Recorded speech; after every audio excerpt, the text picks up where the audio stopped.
untuk memahaminya lebih detail, kita akan bisa cek dari setiap proses, dari proses 1 ke 2. Ini adalah proses isentropic compression. Di sini adalah kompresi isentropik, di mana rekan-rekan sudah pahami di bab sebelumnya tentang persamaan termodinamika.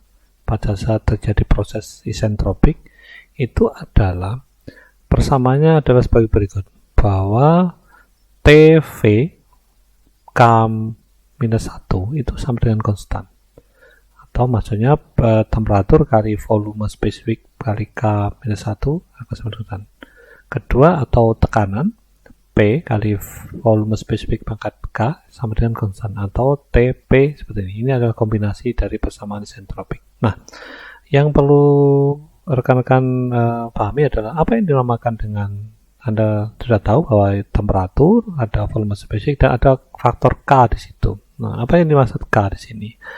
Rekan-rekan bisa lihat bahwa K itu adalah bisa diambil dari sini ya. Ingat, kita pada saat bekerja dengan gas power cycle, kita artinya bekerja dengan fluida kerja udara. Artinya kita akan menggunakan properti udara untuk bisa melakukan kalkulasi. Contohnya ini, bahwa di sini ada, kita gunakan adalah tabel specific heat capacity of air. Di situ apa yang dimaksud K? K itu adalah perbandingan antara CP dibagi CV di sini. Contohnya pada saat saya memiliki udara suhunya 300 derajat Kelvin, nilai CP-nya adalah 1,005, CV-nya 0,1, maka nilai K-nya adalah 1,400. Ini ada maksud K di persamaan di atas. Nah, maka nilai K itu diambil dari tabel tadi, tabel A2 tadi. Nah, apa konsekuensi pada saat kita punya persamaan PV K sama dengan konstan pada saat persamaannya isentropik? Artinya pada saat P1V1, pada saat kita punya titik 1 ini, P1V1 pangkat K sama dengan konstan. Nah, demikian juga pada titik 2, pada PV2K itu akan sama dengan konstan. Karena sama-sama konstan, makanya konsekuensinya adalah P1 kali V1 pangkat K itu akan sama dengan P2V2 pangkat K. Inilah seperti ini. Nah, jadi pada saat kita mengetahui tekanan titik 1, mengetahui tekanan titik volume titik 2 dan volume titik 1, maka kita akan bisa melakukan kalkulasi berapa tekanan titik 2-nya. Seperti itu. Nah, bagaimana dengan proses berikutnya?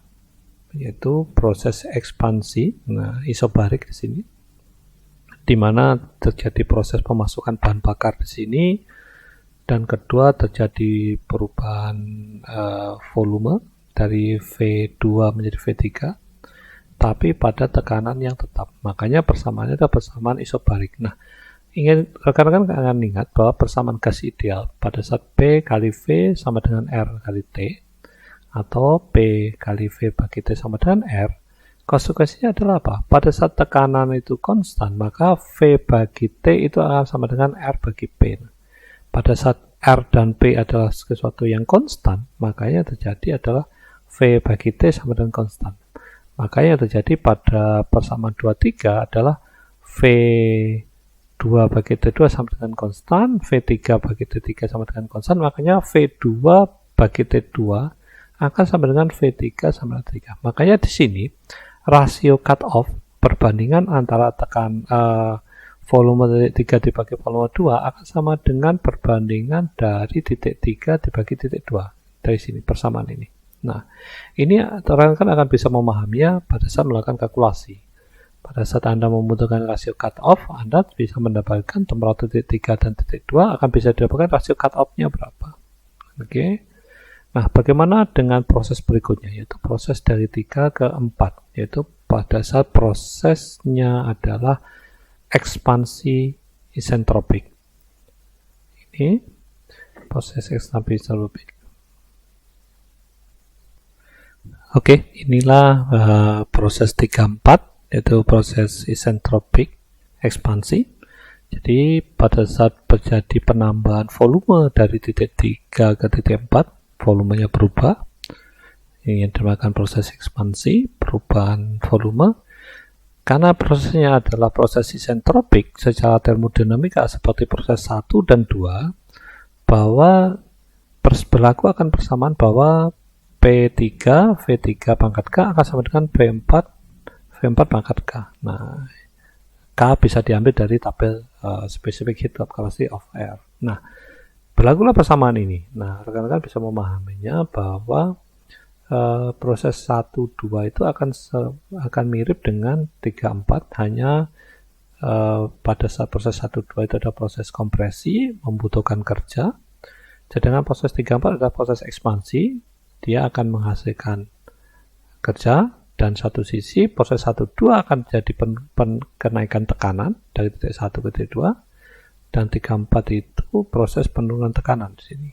Nah, makanya disebut proses ekspansi di situ. Nah, jadi pada saat Anda bisa melakukan kalkulasi di titik 3, Anda juga akan bisa mendapatkan nilai pada saat di titik 4. Bagaimana titik 4 ke 1? Untuk proses 4.1, yaitu prosesnya adalah isovolume atau isokorik, di mana bisa dilihat dari grafik sebenarnya rekan-rekan. Pada saat 4 ke 1, volumenya adalah titik volume 4 akan sama dengan volume titik 1 atau V1. Makanya volume adalah konstan. Nah, berlakulah persamaan gas ideal dengan pendekatan gas ideal juga sebenarnya. Pada saat P kali V sama dengan RT, PV per T sama dengan R, makanya perbandingan P dan T dengan V dan R itu ada konstan, maka yang terjadi adalah P4 bagi T4 sama dengan K, P1 bagi T1 juga sama dengan K. Makanya P4 bagi P4 bagi T4 akan sama dengan P1 bagi T1. Nah, dengan hanya mengetahui beberapa parameter ini, rekan akan bisa menghitung parameter yang lain. Nah, begitulah penjelasan sederhananya dari siklus proses 4 ke 1. Nah, bagaimana secara keseluruhannya? Secara keseluruhan, setelah kita belajar proses detail dari 1 ke 2, 2 ke 3, 3 ke 4, dan 4 ke 1, maka akan didapatkan sebuah tabel diagram yang mudah dipahami seperti ini, di mana ini kita sudah tuliskan parameter-parameter apa saja yang terlibat dalam proses termodinamikanya, dan juga properti apa yang perlu kita lakukan pengukuran atau kita hitung untuk bisa mendapatkan kalkulasi berapa efisiensi termalnya. Nah, ujung dari kalkulasi ini adalah kita ingin mengetahui efisiensi termal dari siklus ini. Jadi efisiensi termal adalah kerja yang dihasilkan dibagi dengan berapa energi yang kita butuhkan untuk menggerakkan siklus tersebut, di mana hasil yang dilakukan adalah merupakan kerja dari siklus, di mana kerja didapat dari 23, 4 dikurangi dari 1 ke 2. Nah, makanya didapatkan bahwa kerja siklus tersebut sebenarnya adalah selisih antara energi yang masuk dibanding dengan energi yang keluar. Nah, secara efisien termal seperti itu. Maka didapatkan bahwa kerja dari siklus tersebut bisa dihitung dari selisih antara energi yang masuk dibagi energi dikurangi energi yang keluar. Nah, ingat pada saat kita menghitung energi yang masuk dari titik 2 ke 3, ini akan melibatkan proses termodinamika isobarik, artinya pada tekanan konstan.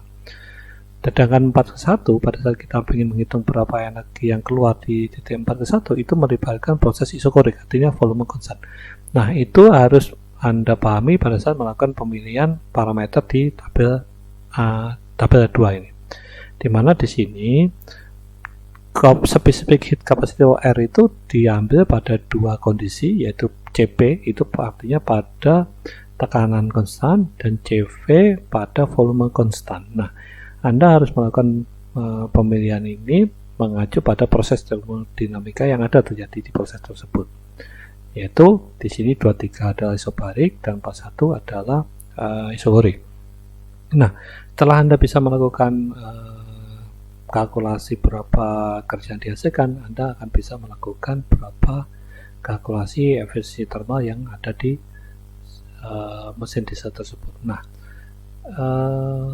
saya yakin teman-teman bisa memahaminya dan bisa menerapkannya.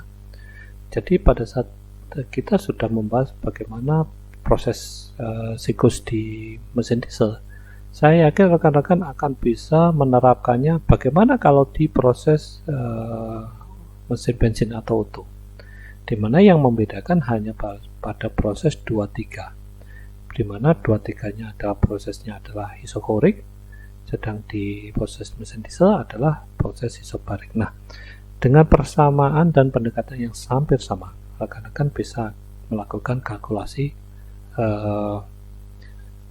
efisiensi thermal dari siklus tersebut. Oke, selamat mencoba dan terima kasih. Oke, teman-teman, pada saat Anda nanti ingin menerapkan konsep tadi untuk melakukan kalkulasi, teman-teman bisa melihat sebenarnya di modul Anda, saya sudah berikan contoh detail perhitungannya, beserta langkah-langkahnya yang harus Anda perhatikan, di mana pada saat Anda melakukan kalkulasi, ingat, ini ada catatan penting, yaitu akan sangat dibutuhkan adalah langkah 1, yaitu menggambar sketnya. Jangan sampai Anda pada saat melakukan proses perhitungan untuk mesin diesel, tapi menggambar sket untuk mesin auto, karena akan memiliki konsekuensi yang sangat berbeda pada saat proses termodinamikanya. Dan langkah 2 ini untuk menentukan fluida kerja yang akan digunakan. Ingat, fluida kerja akan sangat menentukan tabel mana yang akan kita gunakan. Pada saat kita menggunakan fluida kerja adalah udara, maka teman-teman harus menggunakan tabel udara, yaitu contohnya adalah yang ini. Jadi rekan-rekan jangan sampai terbalik dengan tabel yang lain, di mana salah satunya itu ada tabel steam. Ya, ini di sini Anda harus menggunakan tabel udara di sini. Nah, ingat pada saat menggunakan fluida kerjanya adalah udara, ya tabel ini yang harus digunakan. Nah, berikutnya pada saat melakukan kalkulasi, Anda harus melakukannya hitungannya langkah demi langkah. Artinya prosesnya harus dari 1 ke 2, dari 2 ke 3, sampai 3 ke 4, sampai 4 ke 1. Nah, nanti di akhir perhitungan Anda dapat bisa melakukan kalkulasi berapa efisiensi thermal dari mesin diesel tersebut. Nah, silahkan membuka modulnya dan silahkan dipelajari. Saya yakin dengan modul ini akan sangat mudah dipahami, karena kami tim teaching memberikannya dalam langkah demi langkah dengan detail, jadi saya yakin Anda akan bisa memahaminya lebih mudah dan mengikutinya lebih terstruktur dalam memahaminya. Oke, saya pikir cukup. Terima kasih.